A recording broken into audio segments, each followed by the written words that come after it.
The moment you see 1000 CC it brings kind of a negativity. कभी ऐसा हुआ किसी रिश्तेदार ने बोला हो कि यार 1000 सीसी तो हमारी ऑल्टो में भी आती है, फिर आपका क्या रिएक्शन रहता है? अगर आपको तुरंत ताकत चाहिए तो 1-1.5 सेकंड का डिले के बाद फिर वो पकड़ती है स्पीड।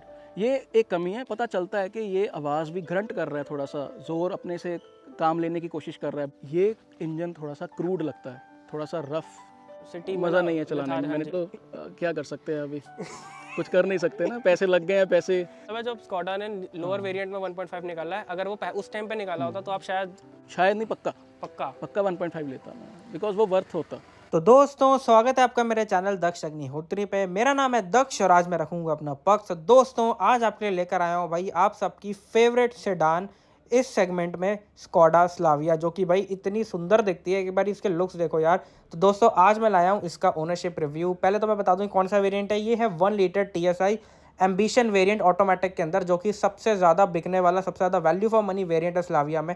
बहुत सारे लोगों ने जो है यही खरीदा है। तो भाई ये गाड़ी किसकी है, गाड़ी क्यों ली ओनर ने, कितने की ली, कैसा एक्सपीरियंस जा रहा है, सारी बातें आज इस वीडियो में करेंगे। तो बिना किसी देरी के ओनर से आपको मिलवाते हैं। तो पाजी सबसे पहले तो बहुत बहुत स्वागत है आपका हमारे चैनल पे। थैंक यू दक्ष। वैसे तो इंट्रोडक्शन की ज़रूरत नहीं है, आपको लोग बहुत ही अच्छे से जानते हैं आपको, खासकर वॉक्सवैगन और स्कॉडा के जो दीवाने हैं, चाहने वाले हैं, ओनर हैं। शायद आपकी ही वीडियोस देख के काफ़ी सारे लोगों ने जो है स्कॉडा की, स्लाविया या फिर कहो वॉक्सवैगन की टाइगून कुशाक गाड़ियाँ जो हैं डिसीजन बनाया है अपना। पहले तो थैंक्स फॉर द इंट्रोडक्शन। ऐसी वैसे कोई बात नहीं है, बट चलो अपना जो मेरा एक्सपीरियंस है मैं शेयर करता रहता हूँ। इसका दक्ष मेरा एक बजट था 12-13 लाख में, जिसमें मैं देख रहा था कि अपनी वाइफ के लिए ऑटोमेटिक मैं क्या ले सकता हूँ। तो उसमें i20 की IVT और i20 की ही DCT वेरिएंट जो है वो मेरे बजट में फॉल कर रहा आपको था। ऑटोमेटिक ही लेनी थी? Automatic he, ease of driving city के लिए। तो टाटा महिंद्रा का मैंने कन्विंस करने की कोशिश की, लेकिन उसमें AMTs ही आते हैं, XUV 300। वो थोड़ा सिटी मज़ा नहीं है चलाने में। मैंने टेस्ट ड्राइव ली थी तो वरना के लिए भी मैंने कन्विंस किया, तब इन्होंने सीडैन के लिए मना कर दिया। बट जब इसकी प्राइस अनाउंसमेंट हुई, देन आई कन्विंस्ड हर कि ये एक बहुत ही अच्छा पैकेज रहेगा पैसों के हिसाब से। 15.10 के आसपास जब मैंने लॉन्च हुई थी तो ली थी। बेसिकली आप एक हैचबैक देख रहे थे सिटी में कि थोड़ी इजी रहेगी चलाने के लिए ऑटोमेटिक। उस टाइम पे स्लाविया नहीं आई थी? स्लाविया जस्ट लॉन्च हुई थी और मुझे था कि ये एक्सपेंसिव होगी गाड़ी। बट सर कुशाक आ चुकी थी। Kushaq was like 16 and half something. वो बहुत बजट के बाहर हो रहा था। जब आप 10 लाख का बजट लेके चलते हो, पोलो जैसी गाड़ी में देख रहा था, बट पोलो में रिवर्स कैमरा नहीं था और कंपनी भी फिट करने को तैयार नहीं थी। मैं गाड़ियाँ स्टॉक रखता हूँ, तो मुझे फिर i20 की तरफ मैं गया। मैंने बुक भी करवा दी थी, मेरे पास उसकी स्लिप भी है। बट जब मैंने देखा कि ये 15-10 के आसपास है, वो भी अपना बीच वाला वेरिएंट, साथ में 6 speed torque converter, then I instantly booked it. And I am very happy with my purchase so far. तो पाजी एक स्कॉडा को लेके जो लोगों का सबसे बड़ा मिथ रहता है, या फिर कहो एक जो डर रहता है कि भाई सर्विस बहुत महंगी है, मेंटेनेंस बहुत महंगी है, ये बहुत ही बड़ा रीज़न है कि लोग जो है स्लाविया वर्टस छोड़ के जो है सिटी या फिर हुंडई की वरना कार लेते हैं। तो आपने क्या सिटी वगैरह कंसिडर करी थी? क्योंकि उसका तो नाम ही सिटी है, सिटी में काफ़ी प्रैक्टिकल रहती है वो नहीं, देखो एक मैं ये चीज़ कह सकता हूँ कि क्योंकि 10-11 साल से मैं पोलो चला रहा हूँ, T-Roc भी चला रहा हूँ, तो एक चीज़ मुझे पता है इनकी कि अगर आप एड ऑन्स नहीं लेते, रेगुलर सर्विस करवाते हो, सीधा उनको बोलो कि मैंने ऑयल सर्विस करवानी है रेगुलर, कुछ भी एड ऑन्स नहीं लेने, तो आपकी एक 6500 से लेके 12-13 हज़ार की रेंज में बिल आता है। अच्छा, मैं एक चीज़ पूछना चाहूँगा, आपने सर्विस पैकेज वगैरह इसका ले रखा है? मैंने ना तो सर्विस पैक लिया है, ना इसकी मैंने वारंटी एड ऑन जो है इसकी वही है 1 साल और 1 लाख किलोमीटर और 4 साल वाली? हाँ, रेगुलर, बिल्कुल 4 ईयर स्टैंडर्ड। हाँ, इसका क्या कारण है कि आपने वारंटी मतलब सर्विस पैकेज नहीं ली है? क्या आप गाड़ी को लंबा रखने का प्लान नहीं है आपका? लंबा रखने का प्लान है। सर्विस का ऐसा रहता है कि अगर कोई पार्ट 4 साल के बीच में ख़राब होता है, वो मेरा मानना है कि वारंटी में कवर हो जाएगा। और क्योंकि 3 कार्स हैं, बहुत कम चलती हैं, तीनों की एवरेज जो अगर आप देखो तो 8 से 9 हज़ार है पर ईयर के हिसाब से। 8 से 9 हज़ार पर ईयर किलोमीटर्स। तो मुझे वो वर्थ नहीं लगा उतने फालतू पैसे शुरू में देने। एक माइंड में भी था कि पहले ही 12 से 15 तक चले गए हैं, तो अप फ्रंट उतनी पेमेंट क्यों करनी, ये भी चीज़ है। और जैसे मैं आपके कह चुका हूँ कि पोलो तो मैं बिना सर्विस पैक्स के ही चला रहा हूँ, तो आज तक कभी भी ऐसा नहीं हुआ कि it cost me a bomb. उसी कारण ही दक्ष मैंने इसका भी, मुझे कोई डर नहीं था। मुझे मालूम है कि रेगुलर सर्विस इनकी कोई एक्सपेंसिव नहीं है, but they fleece on add ons, साथ में AC डिसइंफेक्शन हो गई या क्लीनिंग के नाम पे दे पुट यू समथिंग, या व्हील अलाइनमेंट बैलेंसिंग बहुत महंगी है एज कम्पेयर टू आउटसाइड। तो ये चीज़ें मुझे पता है कि मैं बाहर से भी करवा सकता हूँ, तो एवरेज बिल 10,000 से नीचे रहने ये आपने इसकी सर्विस हो चुकी है वैसे तो अभी 9,000 चली है ना ये, लेकिन 1 साल वाली हो चुकी होगी। अच्छा, अब मैं आपसे एक सवाल पूछना चाहूँगा कि स्कोडा ने अपनी मतलब फॉक्सवैगन ग्रुप ने अपनी 2.0 की कार्स में काफ़ी कॉस्ट कटिंग करी है। अगर हम इंटीरियर वगैरह की क्वालिटी की बात करें, कंपनी का कहना है कि ये लोकलाइजेशन है, एंड उनका ये भी कहना है कि इस वजह से जो है इन गाड़ियों की service as compare to Rapid, Polo, Vento काफ़ी कम है। तो क्या आपने ये चीज़ एक्सपीरियंस करी है कि हाँ यार इसकी सर्विस या इसके पार्ट्स वगैरह जो हैं वो एज कम्पेयर टू पोलो थोड़े सस्ते हैं? सर्विस कॉस्ट देखो 6500 के आसपास इसकी हुई है इस बार सर्विस, जिसमें आई थिंक मैंने व्हील अलाइनमेंट करवाई है, I am not sure, but एक आधा एडम मैंने लिया था, इससे भी कम हो सकती थी, मैंने हॉर्न भी इनका लिया। तो सर्विस कॉस्ट वाकई में फ़र्क तो कोशिश कर रही है कंपनी डालने की। क्वालिटी अगर आप बात करोगे तो अगर ढूंढने पे आप आ जाओगे तो पोलो भी कितनी जगह पे क्रीक करती है, उसके चाहे वो एसी वेंट्स है, उसके नीचे वाली जगह है, if you hell bent to show something in negative you definitely will be able to do that. But एक चीज़ है, फ्लोर मैट जो होता है ना इनका, जो अगर आप रेगुलर मैट्स उठा दो रबर वाले, उसकी क्वालिटी, या मैं कह सकता हूँ कि जो बटन्स की क्वालिटी है वो डेफिनेटली एक ग्रेड नीचे एज कम्पेयर टू। तो आपको इसकी सर्विस जो है वो पोलो से सस्ती लगी? हाँ, अगर देखिए सेडान अगर है एक सेगमेंट ऊपर गाड़ी है, C1 सेगमेंट एक सेगमेंट ऊपर गाड़ी है, सबसे बड़ी बात ये है। तो 6500 इज़ वेरी नॉमिनल, मैं ये कह सकता हूँ। और फ्यूचर में भी अगर यही 8,000-8500 रहने वाली है, तो अगर मैं टाइम के हिसाब से भी देखूं कि मैं पोलो को 2014-15 में 8500 दे रहा था, अगर मैं 2023 में किसी चीज़ के 8500 दे रहा हूँ उस टाइम, हाँ जी, तो वो भी वो इन्फ्लेशन वाली चीज़ भी आप कंसीडर अगर आप करें तो it's very nominal as long as it stays under 10,000। बिल्कुल बिल्कुल। तो सर पाजी, जैसे आपने अपनी पोलो 1.25 लाख किलोमीटर चला दी, तो आपको कोई रिलायबिलिटी का, जैसे लोग कहते हैं कि इन गाड़ियों का बुढ़ापा थोड़ा ख़राब है या फिर विद टाइम ये खर्चा मांगती हैं, तो आपने पोलो में कभी ऐसी चीज़ फेस करी है? 1.25 लाख चल चुकी है वो। देखो मैकेनिकली तो ब्रेक पैड्स चेंज होने हैं, बैटरी 2 बार चेंज हो चुकी है, देखो हर गाड़ी में होता है, लाइक मैं कह रहा हूँ इंजन वाइज, इंजन और गियर बॉक्स में कोई दिक्कत नहीं आई। क्लच सेट जो है मैंने इस बार चेंज करवाया, 13,500 के आसपास वो था, बट उसके बाद कार बहुत स्मूथ हो गई है। वो जो एक हैवी हो गया था क्लच, इट्स परफेक्टली ऑलराइट। और इंजन में बुढ़ेपे वाली चीज़ अभी लग नहीं रही है, जवान लग रहा है इंजन बिल्कुल। अभी मतलब अभी तो मैं जवान हूँ, मतलब कोई आपको ऐसी दिक्कत नहीं है? पावर लैग बिल्कुल वो नहीं है, फर्स्ट डे जैसे चलती थी वही, उसकी आवाज़ भी वैसी है और पिकअप भी बिल्कुल वैसी है, there is no difference whatsoever. तो पाजी मतलब रिलायबिलिटी की तो बात है सारी क्लियर हो गई। मतलब according to you, if someone is buying Skoda Volkswagen, then reliability is not an issue. Should not be, especially if you buy मतलब जो बंदा extended fear warranty में लेता है कि भाई मैं तो खर्चे में जो फर्स्ट टाइम बायर है ना, वो एक्सटेंडेड वारंटी ले ले अपने हेडेक बचाने के लिए। आपने नहीं ली, लेकिन आप पर्सनली सजेस्ट करते हो कि अगर ले रहे हो यस आई विल, मैक्सिमम जितनी हो सकती है वारंटी और सर्विस पैकेज ले ले। ओके अच्छा पाजी, मैं चीज़ बोलूँगा कि जैसे आपने स्लाविया ली, इसके कुछ ही टाइम बाद वर्टस भी आ गई, एंड प्राइस मेरे ख्याल से उसके थोड़े सस्ते थे या सिमिलर ही थे, तो आपको कोई ये नहीं फील होता कि मैं भाई वर्टस ले लेता काश? नहीं, मुझे ऐसे पर्सनल कोई रिग्रेट नहीं है। उसका कारण है कि 2 वॉक्सवैगन अगर मैं चला रहा हूँ तो एक सभी जो डायनामिक्स हैं, जो सभी एक मैं बोल सकता हूँ उसकी हेरिटेज है ब्रांड की, वो मुझे मिल गई और लोगो चेंज हो गया, तो it's a good change. I will से कि एक कंट्रास्ट भी आ गया मेरे गैराज में, तो there is no such regret के वर्टस होती मैं वर्टस लेता। वो जा भी रही है वर्टस, एक कोई वर्टस जा रही है, नाम लिया और गाड़ी आ गई। हाँ, ये होता है। देखो लुधियाना में बहुत सेल है इसकी। पाजी सारी गाड़ियाँ आपने बिकवाई है, मतलब आपकी वीडियोस देखने के बाद लोगों ने ली है। पीछे गली में तो बिकवाई है, देख देख के हमारी गली का नाम भी वॉक्सवैगन वाली गली डला हुआ है, तो ऐसा मुझे कोई रिग्रेट नहीं है। ये देख लो दोस्तों, वॉक्सवैगन वाली गली, ये देखो टी-रॉक खड़ी है, ये स्कोडा की स्लाविया खड़ी है, वो देखो भाई टाइगून खड़ी है, ये वाली गली तो पक्का वॉक्सवैगन वाली गली है। तो भाई पोलो भी आ गई है, वो पोलो भी खड़ी है, वो क्रेटा मैं देख सकता हूँ, वो आपके नेबर की है। हाँ, वो क्रेटा उनके। तो आपकी लड़ाइयाँ नहीं होती? लड़ाइयाँ मतलब चलो क्या कर सकते हैं, अभी कुछ कर नहीं सकते ना, पैसे लग गए हैं, पैसे किसी के, तो उसको फिर वो एहसास नहीं दिला सकते। उनके आपके दोनों के लगे हुए हैं? उनके लग गए हैं, ठीक है ना, साथ में रहना है तो मिलजुल के रहेंगे, कोई बात नहीं। हाँ। कि एक जो देखो लुक्स तो इसकी बहुत ही पसंद है लोगों को, चाहे वो ये और वर्टस, लोगों ने बहुत ही प्यार करा, लेकिन एक जो इसमें इंजन आता है 1.5 वाला 0, अच्छा 1.5, देखो वो तो सबको पता है, अच्छा है ही है, लेकिन उसका बजट जो है, मतलब उसकी जो रेंज है वो काफियों के बजट से बाहर चली जाती है। जो लोगों के बजट में इंजन आता है वो आता है 1 लीटर TSI, मैनुअल कह लो या ऑटोमेटिक कह लो, तो वहाँ पे बंदे को एक डाउट लगता है यार, 1000 सीसी का गाड़ी और 1000 सीसी का इंजन, इतनी बड़ी गाड़ी, क्या ये इनफ रहेगा? इतनी शायद लोगों को नॉलेज नहीं होती, अगर होती भी है एक डाउट रहता है यार, इंजन तो छोटा ही है 3 सिलेंडर, क्या एक्सपीरियंस है पावर का? पहाड़ों पे भी आप गए होंगे, सब कुछ अपना एक बार एक्सपीरियंस बताओ।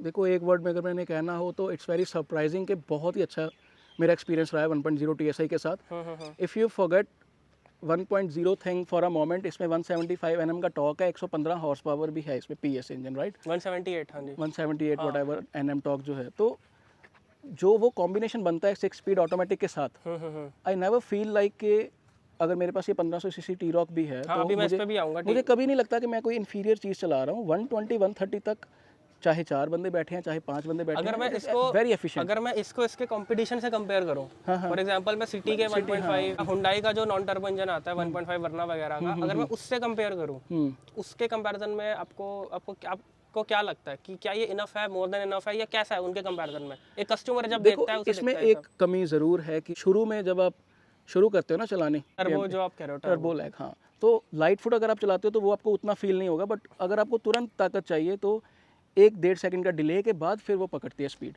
ये एक कमी है, but if you compare it with 1.5, मैं बोलूँगा उनकी जैसे पावर लीनियर है। 1.0 टर्बो होंडा भी जो है वो मलेशिया में, थाईलैंड में दे रहा है। It is their superior technology. आपको वही टेक्नोलॉजी इंडिया में वॉक्सवैगन दे रहा है। होंडा नोज के वो इंडिया में नहीं लेके आना चाहता क्योंकि इधर लोगों को टर्बो समझ में नहीं आएगा।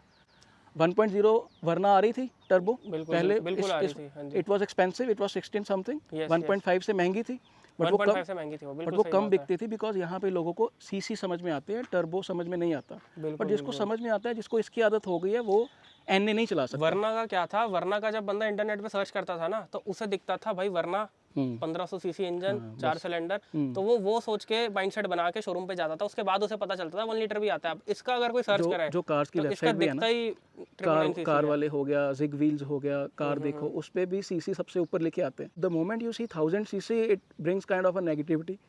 यार ये तो एक बंदे का दिल ही टूट जाता है यार, 1000 सीसी क्या ही होएगा, छोटा सा। और फिर वही बात आती है, जो सेल्समैन होते हैं, it is very easy for them to convince a customer कि आप अंडर पावर कार क्यों ले रहे हो। बट चलो हम चला रहे हैं, हमें मालूम है हम क्या चला रहे हैं, एंड इट इज़ एक्सीलेंट। मैं शिमला बड़ोग गया हूँ इस कार में। मैं ये पूछना रहा था अभी हिल्स पे कैसा एक्सपीरियंस रहा? It was excellent. और 80 जो है ना, इसका इतना बढ़िया से ट्यून किया गया है कि यू नेवर फील लाइक कि कोई कार में पावर की कमी हो गई है, चढ़ाई चढ़ते समय आपको लगे कि कॉन्फिडेंस की कमी है। It's never like this. अब पाजी जैसे टी-रॉक, इसमें 1.5 TSI आता है, इसमें 1 लीटर TSI आता है, तो अगर आप 1.5 चला रहे थे तो आपने मतलब आपको कैसा एक्सपीरियंस है 1.5 के बाद, क्योंकि आप दोनों इंजन ऑन कर रहे हो? मैं ना बैक टू बैक जब चलाता हूँ ना, ये इंजन थोड़ा सा क्रूड लगता है, थोड़ा सा रफ। थोड़ा एक्सप्लेन करने की कोशिश करो व्यूअर्स को। बजाज चेतक जब चलाते हैं वो तेज़ चलता था 2 स्ट्रोक, बट एक रफनेस थी उसमें। समझ गया। एक्टिवा क्या लगता है, स्मूथ लगता है बिल्कुल। इसमें मतलब ऐसा लगता है जैसे प्लेन में बैठे हुए, आवाज़ इतनी कम है। रिफाइनमेंट, 4 सिलेंडर, हाँ रिफाइनमेंट आप कह सकते हो। तो इट जस्ट ग्लाइड्स। इसका पता चलता है कि ये आवाज़ भी ग्रंट कर रहा है, थोड़ा सा ज़ोर अपने से काम लेने की कोशिश कर रहा है। बट आई विल से जब 80-90 पे आप क्रूज़ करते हो तो it becomes very silent. Top gear पे जब गाड़ी क्रूज हो रही होती है, वो 6th पे अगर आप जा रहे हो 80-90 पे तो बहुत सही लगता है। बट जब गेयर्स पड़ते रहते हैं ना, तीसरे चौथे में हाई आरपीएम में होते हैं, तो एक क्रूड एक है थोड़ी सी इसकी नेचर इंजन में। इट नेवर फील्स लाइक ये इस डीएनए वाला इंजन है। ओके। स्पीड है but it's kind of rough.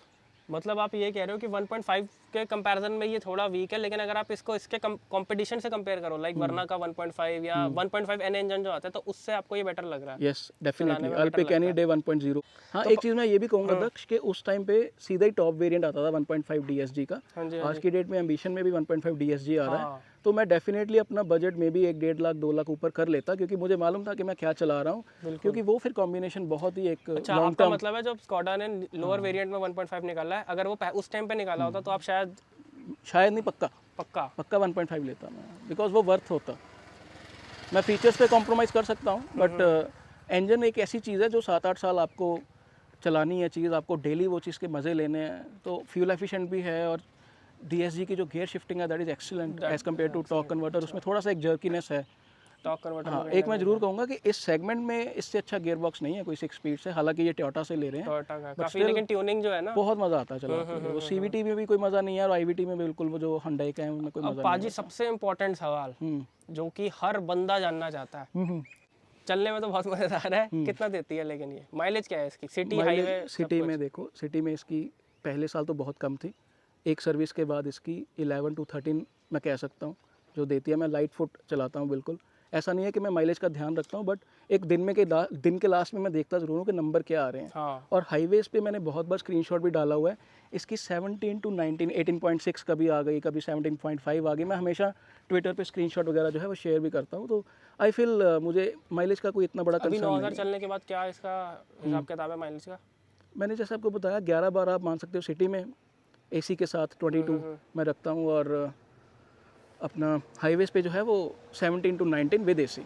17 to 19 Yes। मतलब हाँ, 15 से easily, ऊपर आराम से आएगी easily। इसमें। तो बाजी एक बात बताओ कि 1.5 के कंपैरिजन में इसकी माइलेज कैसी लगती है? 1.5 TSI एंड 1 लीटर TSI। इसका 1-1.5 किलोमीटर 2 किलोमीटर का फ़र्क है, इसकी ज़्यादा है। इसकी ज़्यादा है? हाँ, इसके क्योंकि वो 2 सिलेंडर टेक्नोलॉजी जो है ना, एक्टिव सिलेंडर टेक्नोलॉजी, उसके कारण हाईवेज पे ये 21-22 तक चली जाती है इसकी। एंड सिटी की अगर बात करें टी-रॉक की, सिटी में भी 13 एक इजीली नंबर इसका मतलब अचीव हो जाता है। 1.5 अगर कोई स्लाविया में 1.5 लेते तो 1 लीटर से बेटर उसे माइलेज देखने को 1-1.5 का फ़र्क है, इजीली फ़र्क है। और मैं इसमें कोई ऐसा भी नहीं है कि बहुत ध्यान से माइलेज निकालने के लिए कार चलाता हूँ, इसका फ़र्क है। तो पाजी अब एक बात बताओ, अगर आज की डेट में कोई कस्टमर प्लान कर रहा है, चाहे वो स्लाविया हो चाहे वर्टस हो, गाड़ियाँ तो बेसिकली सेम ही है, तो आपके हिसाब से उनको कौन सा जो है इंजन लेना चाहिए, 1 लीटर या 1.5? कुछ लोग ऐसे होते हैं जो बजट होता है जिनका 1.5 का, जैसे मुझे भी एक मेल आई थी, तो उन्होंने कहा था मेरा बजट है लेकिन घर वाले कह रहे हैं 1 लीटर ही ले लो, सेम गाड़ी है, क्या फ़र्क पड़ रहा है? क्योंकि काफ़ी सारे लोग जो है आपकी इस वाली वीडियो को देख के जो है अपना परचेज का डिसीजन बनाएंगे, तो आप उनको क्या सलाह देना चाहोगे? मैं देखिए 2 फैक्टर जोड़ना चाहूँगा 1.5 के साथ। एक तो आप अगर हाईवे पे ज़्यादा चलाते हो, अगर 50-50 भी है, आपका ऐसा है कि आप एक शहर से दूसरे शहर जाते हो 15-20 किलोमीटर रोज़ एक तरफ और फिर आना जाना है ना, तो 1.5 is totally worth. 1.5 busy traffic में अगर आप रहते हो शहर में, अगर मैं बोलूँगा मैं टी-रॉक सिटी के लिए यूज़ करूँगा तो उसमें कोई समझदारी नहीं है। ये 50-50 वाला हिसाब है। मैं शहर में भी यूज़ करता हूँ, बट मैं दोराहा, पटियाला, चंडीगढ़ जाता हूँ, ठीक है। तो एक तो इसके DSG का जो कंसर्न रहता है 6-7 ईयर्स वाला, वो वारंटी अगर आपने ली भी हुई है तो वो भी एक साथ में हेडेक आपकी बचती है अगर आप टॉर्क कन्वर्टर लेते हो। तो if you are driving particularly in a city, reliability भी बढ़ जाती है आपके साथ। रिलायबिलिटी प्लस एक पीस ऑफ माइंड मैं बोल सकता हूँ। और इतनी it is, you don't need over engineered engine for the city. मैंने चलानी 20-30 पे है तो मैं 1.5 क्यों लेके बैठा हूँ? बिल्कुल। हाईवे पे अगर आपने जाना है 70-80-90 पे स्पीड लिमिट्स में चलानी है गाड़ी, तो 1.5 is a charm, is a different thing I will say. But शहर के हिसाब से it's not worth to spend this much मतलब ऑन शहर में आपको लगता है पैसा वसूल नहीं हो पाएगा इस गाड़ी का? फायदा ही नहीं है कोई। मज़ा नहीं आएगा। आपके कहने का मतलब ये है कि शहर में वर्थ इतना नहीं है 1.5। तो अगर कोई कस्टमर स्लाविया का, वर्टस का, टाइगुन का या कुशाक का 1 लीटर का टॉप मॉडल ले रहा है, इसमें शायद स्टाइल कहते हैं, उसमें टॉप लाइन कहते हैं, इसका ऑटोमेटिक ले रहे हैं, उस वाले वेरिएंट में एंड 1.5 DSG में 2.5-3 लाख का फर्क है, एंड शायद कस्टमर जा भी सकता है, अगर वो 18-19 लाख रुपए खर्च कर रहा है तो और भी कर सकता है। उस सिचुएशन में आप क्या बोलोगे? 1 लीटर का टॉप मॉडल ऑटोमेटिक में, वो तो 1.5 ऑब्वियसली फिर 1 पॉइंट, अगर मेरे पास चॉइस होगी तो I prefer 1.5 with 6 years warranty. उसका तो कोई, क्योंकि बहुत एक अपग्रेड है इंजन में 1.5 में। एक इतना कंप्लीट इंजन है कि अगर आप BMW भी चलाते हो, अपने X1 हो गई, या आप कल को Audi 2.0 कोई चलाते हो इंजन उसका, टिगुआन चलाते हो 2.0 TSI, तो you will feel like yes it's there is a little bit difference, but it won't be I will say miles apart. और पाजी जो अगर हम बात करें स्लाविया के टॉप एंड वेरिएंट की ऑटोमेटिक में, एंड अब जो नीचे वाले में 1.5 आ गया है, तो कस्टमर जब प्लान करता है उसे दिखता है यार इसमें भले ही इंजन 1 लीटर है लेकिन ये सेम प्राइस में ज़्यादा फीचर्स मिल रहे हैं, अलॉयस मिल रहे हैं, सनरूफ मिल रहे हैं, इंटीरियर पूरा अलग है, स्क्रीन भी वो डिजिटल वाली है, एंड उसमें जो है वो नीचे वाला वेरिएंट है लेकिन इंजन 1.5 है लेकिन ऑटोमेटिक है। तो अब समझ नहीं आता यार मैं 1 इंजन के लिए गाड़ी लूँ या फिर मैं फीचर्स के लिए गाड़ी लूँ। इस सिचुएशन में अगर कोई फंसा हुआ है इन गाड़ियों में तो आप क्या सजेस्ट करोगे? इसमें दक्ष वही चीज़ है जो मैंने आपको बोली है कि 1.5 अगर आपने बिजी ट्रैफिक में ही चलाना है तो फिर आप इससे अच्छा है कि फीचर्स की तरफ चले जाओ। रिलायबिलिटी जो है गियर बॉक्स की वो बहुत मैटर करती है। बम्पर टू बम्पर, उसमें आप बम्पर टू बम्पर DCT क्या करोगे बताओ? तो इसमें अगेन वो चीज़ आ जाती है कि अगर मैंने प्राइमरी कार अपनी फैमिली के लिए लेनी होगी, मैं 1.0 से सेटिस्फाई हो जाऊंगा because I need 6 air bags. मैंने टी-रॉक अपग्रेड ही इसलिए की थी because it had 6 air bags. बिल्कुल सही डिसीजन है। फैमिली को अगर आप सेफ्टी जो है क्योंकि इंजन बहुत अच्छा भी है यार वो 1.0, ऐसी बात नहीं है। 120-130 तक तो यूं चढ़ता है और 80 पे तो इसका कुछ समझता ही नहीं है इंजन। 80 इज लाइक यार शुरू ही हुआ ना 1.0 की। 80 में इसकी क्या स्टेबिलिटी होती है और इंजन की कोई वॉइस नोट, इसका कोई साउंड नोट नहीं होता। तो ये चीज़ें भी आपको ऐसे टी-रॉक और स्लाविया में से स्टेबल कौन सी लगती है? क्योंकि ये सेडान है एंड ये जो है ये ज़्यादा स्टेबल है स्लाविया। हाँ, मैं उसका कारण बताता हूँ। जो मैंने टायर्स अपग्रेड करवाए हैं इसकी परसेंटेज जो है वो करेक्शन जो है ना वो 5% से ज़्यादा हो गई। स्टेबिलिटी थोड़ी सी मैंने डिस्टर्ब कर दी है। अच्छा। तो एज़ कम्पेयर टू टी-रॉक इसकी स्टेबिलिटी हाईवेज पे डेफिनेटली डेफिनेटली ज़्यादा है। वो उसका पहले 55 थी प्रोफाइल, अब 60 है। तो जब प्रोफाइल इसकी पुरानी थी तो स्टेबिलिटी का क्या था? इसकी ज़्यादा थी। अच्छा, फिर इसकी थी। ये तो मतलब आपकी गलती की वजह से। हाँ, ये मेरी गलती है। टायर में कलाकारी हुई है। करेक्शन 5% से 3% से ज़्यादा नहीं होनी चाहिए। तो दोस्तों यही थी कुछ आज की वीडियो आपके साथ में स्कोडा स्लाविया की। वैसे आपने बहुत सारे ओनरशिप रिव्यूज़ या वीडियोस देखे होंगे स्कोडा स्लाविया की, लेकिन सुंदरदीप पाजी की शायद ये पहली वीडियो होगी जो आपने इनकी स्लाविया के बारे में, इसमें सर आपने शायद ऐसी भी बातें बताई हैं जो आपने आज से पहले व्यूअर्स को नहीं पता था, क्योंकि स्पॉन्टेनियसली पूछे ना क्वेश्चन। बिल्कुल बिल्कुल, तो बहुत व्यूअर्स को मदद करेगी ये वीडियो। तो sir thank you so much एक और बारी, थैंक यू इतनी सारी इन्फॉर्मेशन के लिए चैनल पे आने के लिए। पाजी गाड़ी तो देखो बहुत ही बढ़िया है, ये चलने में भी माइलेज भी बढ़िया है, लेकिन कभी ऐसा हुआ किसी रिश्तेदार ने बोला हो कि यार 1000 सीसी तो हमारी ऑल्टो में भी आती है, फिर आपका क्या रिएक्शन रहता है? आप भी रिश्तेदार जैसे ही हो, बिल्कुल आपने भी वो बात बोल दी, बिल्कुल। तो रिएक्शन बड़ा सिंपल रहता है मेरा, क्योंकि मेरे फ्रेंड के पास वैगन आ रहा है, उसमें 1200 सीसी आता है, इसमें 1000 सीसी आता है, तो रिएक्शन बड़ा सिंपल रहता है। मैं फिर छाता ढूंढता हूँ